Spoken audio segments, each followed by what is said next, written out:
In the previous video, we discussed about the method of exhaustion, how to find the gradient of a straight line, how calculus is used to find the gradient of a curved figure.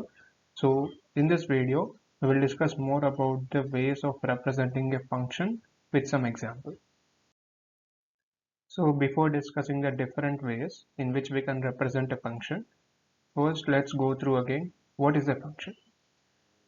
So a function is nothing but it's a rule which assigns each element in the domain a particular value which is called as a range. So let's see what it means. Let's say there is a function which says f of x is equal to x plus 2. So this is just normally like an equation where f of x is equal to x plus 2. So now choose any value for x. Let's say I choose x is equal to 0. So this is like a value I am inputting into this equation. So when I put x equal to 0, what do I get the f of x as? F of x is x plus 2. So since I assume x as 0, this is going to be 0 plus 2, which is 2. So I'm getting f of x as an output. So this is the value I am getting when I put x equal to 0. So what is the function? A function is a rule. So the rule is here x plus 2. That is, whatever I choose the value as x, I need to add 2 to that. That will give me the value for f of x. Okay. So the set of possible values that I can put in the place of x is called as the domain of this function. So for example, I can put any value, all the real numbers in the place of x in this function. There is no value of x that I can't put here. I can put 0, I can put -1, I can put some 100, I can put a decimal like 0.1, I can put some negative fraction like -3/4. I can put any real number, I will still get an answer for f of x. So the domain of this function is all real numbers. Similarly, if I want to find the range, so just like domain is all about the values possible for x, range is all about the values possible for the f of x. So based on this, can you pause the video for a second and try to think what can be the range of this function f of x?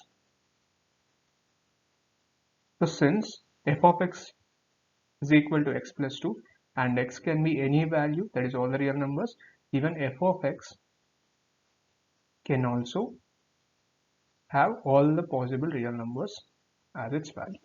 For example, if I want the value of f of x as -100, so I just need to choose x as -102 because that is what giving me f of x as -100. So in this function, both domain and range are all the real numbers. Okay. So as you can see here, the function is just a rule which assigns each element in the domain x a particular output value which we call as the range. So now let's see an example on how to sketch a graph and how to find the domain and range of the function from the graph. So the first example is f of x equal to 2x minus 1. So how to plot this graph? A simple way is to just take a couple of points. Let's say x equal to 0 and x equal to 1. So if you put x equal to 0, you will get f of x as 2 times 0 minus 1, which is just minus 1. And if you put x as 1, you will get f of x as 2 times 1 minus 1, which is also 1. So you need to plot the points 0, -1 and 1, 1, and you just need to join them. So when you do that, so 0, -1 would be somewhere over here and 1, 1 would be somewhere over here. So if you join those 2 points, this will be the graph you would be getting. And if you want, you could plot any other 2 points as well and join them. And you can see that they are just extending infinitely in both directions. So as you can see in this graph, there is no restriction for any x value or the y value. The graph is just extending indefinitely in both the directions. So the domain of this function is all the real numbers, and the range of this function will also be all the real numbers because both x and y can have all the possible values. So try to do the g of x equal to x square in a similar way. Take a couple of points, let's say x equal to 1, which gives us g of x as 1 square, which is 1, and take x equal to 2, which gives us g of x as 2 square, which is 4. So if you try to plot this, you would obtain a graph which is something like this. So 2 comma 4 is here, 1 comma 1 would be over here. The other couple of points would be 0 0 negative 1 and negative 1 and 1. So if you join this, you would get something like this. And if you see the graph carefully, yeah, all the possible values of x will be all the real numbers, because if you put x any value, that would give you the corresponding value for g of x. But if you see, the range of this function is never going to be a negative value, because x is square. So when you square a particular number, it is always going to give you a positive value. So the domain of this function is all real numbers, but the range of this function is all positive real numbers, because it is never going to have a negative value. So here we took an example where the range is all positive real numbers and domain is all real numbers. Take a minute and try to guess a function which has the domain as all positive real numbers and range as okay, do not worry about the range for now. Just try to figure out a function which has the domain as all positive real numbers. Pause for a second, because I'm going to say the answer now. So if f of x is equal to something like square root of x, so a square root of x cannot have a negative value in the place of x, because square root of negative number like negative 1, negative 2 is not defined. So for this function, the domain will be all positive real numbers. Okay, so these are a couple of examples how to find the domain and range of functions.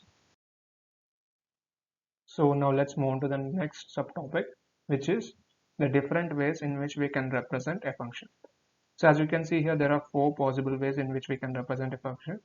The first one is the verbal representation, which is just a description in words. That is, you can just say in words what the function is going to be. For example, we took f of x was x plus 2. So you can just say in words that whatever the value you are inputting, you just need to add 2 to get the output. So I just put this function in the form of words.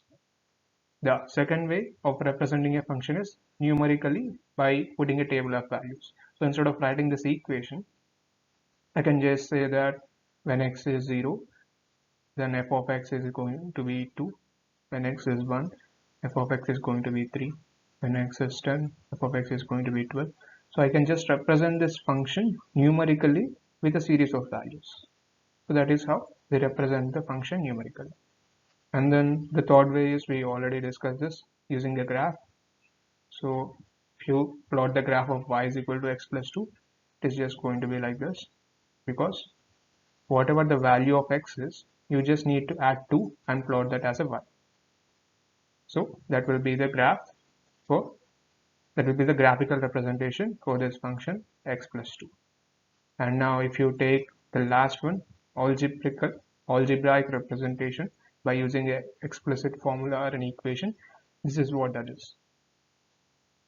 So these are the 4 different ways in which we can represent a function. So the first one is just in words. We can just say the relationship between the input and output values. The second one is using a table of values. The third one is a graphical representation, and the fourth one is just this equation or a formula representation.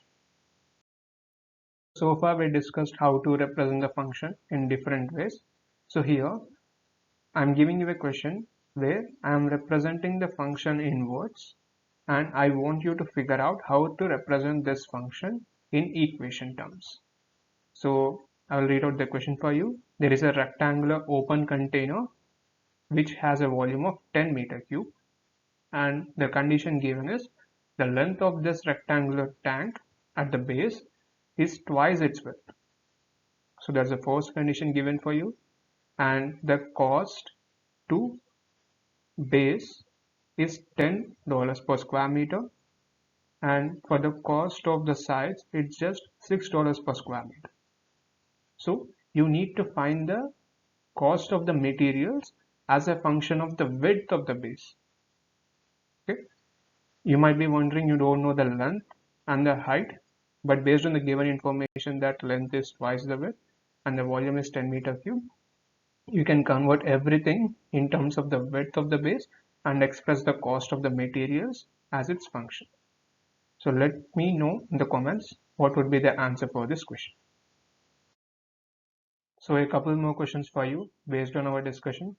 The first one is the finding domain of a function in both for f of x and g of x. And the second one is again a question which involves the representation of a function in different forms. I think you can do it easily. You can get in touch with our team using this following contact details, and you can book a free demo class as well. Thank you.